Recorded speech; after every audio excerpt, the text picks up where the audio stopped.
Hi everybody, this is Lucas with Unboxed Adventures, and was trying to debate on how to talk about all this, but kind of had a couple things I wanted to share.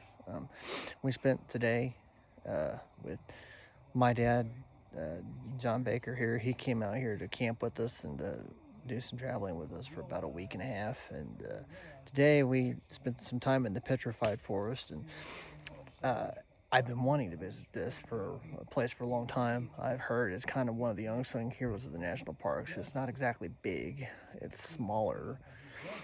And actually, what it is, it's the painted desert with the petrified forest in the middle of it. And what it is a bunch of sandstone, multi-layered, multicolored layers of sandstone out there, and then you got the petrified forest thrown into it.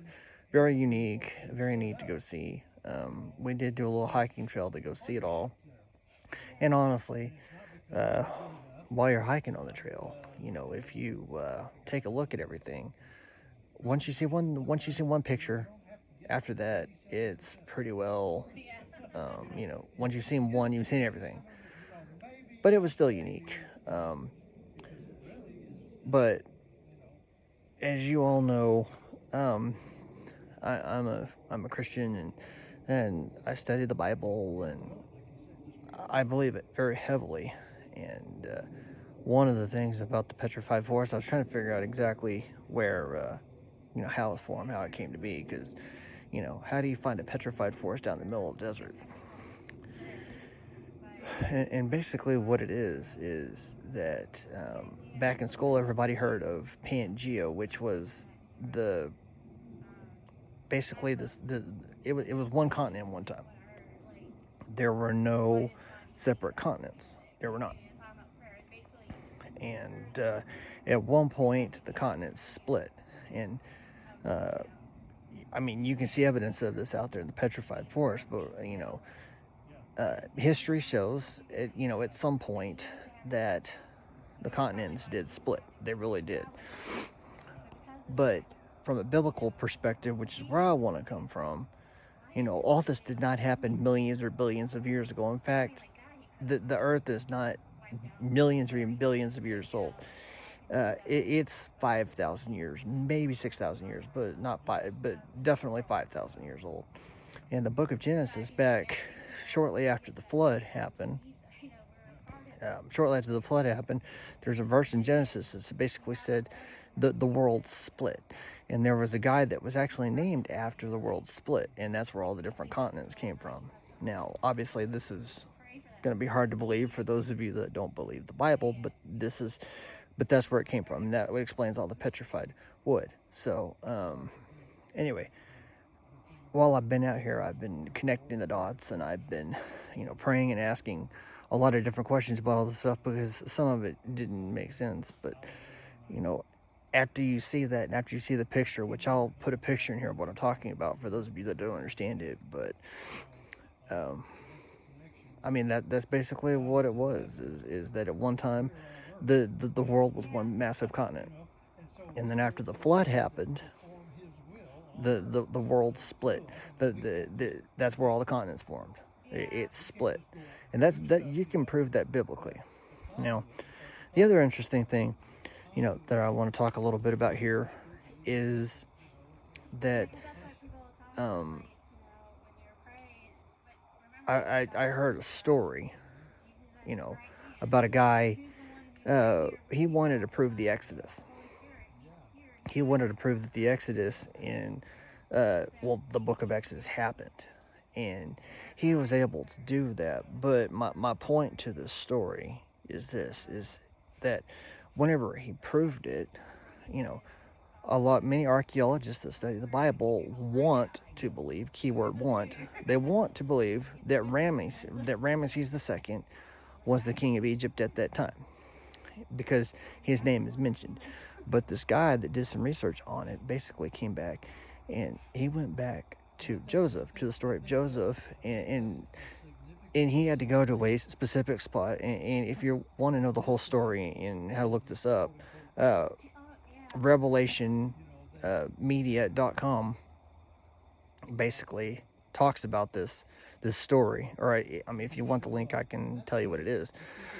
But he did the research on it, and he went and found that if you go do the research and you look up Joseph's story and where he was buried, that the king, the pharaoh at that time, was not Ramesses. It was a totally different king. He was a totally different pharaoh. And once he found that out, basically what he did was he shifted the timeline. I can't remember if it was forward or backward, but he shifted the timeline one of those two directions. I want to say it was backwards. He shifted it backwards a little bit. And whenever he did that, he was able to prove the Exodus. He was able to find all the facts, all the dates, and everything. I mean, he did that. The only problem was the archaeological community didn't want to listen to him. And they didn't want to listen to him because they basically said, well, we don't want to believe that. We don't want to believe that, we don't want to believe the years that you found it. Even though the facts check out, and even though everything you did proves that date, we want to believe that it was Ramesses. And if it was Ramesses, then none of your stuff works out. But the archaeological community wanted to listen to him just simply because they don't want to believe what he found. They don't want to believe the timeline. Well, no offense to anybody in saying this, but I mean, the facts are the facts. I mean, the Bible is the most, what is it? The Bible is the biggest bestseller ever. It's been going on, and people are still able to prove the Bible correct. Science can't always prove the Bible correct. It can't do it. There is no way to scientifically prove everything. So, with that being said, and yes, I'm on a mission out here, in my own personal way, to prove more of the Bible and to prove that creation proves the Bible and proves that God exists, because why would he have created it if he didn't want us to enjoy it and want us to understand it better? Because when you understand creation and why he did it, you understand his character, you understand who he is, you understand why he created us, you understand a lot of things about him that shows that he's a good, loving God, and all he wants is the best for us. So with that in mind, I will leave you all to ponder on that. I'll leave you all to think about that. And I know that not everybody will agree with this video, and that's fine. Not everybody will agree with what I said. That's perfectly fine too. And I also know that not everybody will understand this.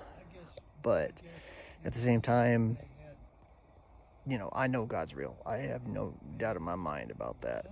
And I know he exists in my life and my wife's life, and he has moved in more ways in our lives over the past 3 years, and even here recently, than we can count. So think about that, ponder on that, and if you have any questions, I will do my best to answer them. So until then, I will talk to you all later, and you all have a good night, and we will be in the Grand Canyon tomorrow and doing some more stuff, being weighing the land and all that good stuff. So we will talk to you then. Good night.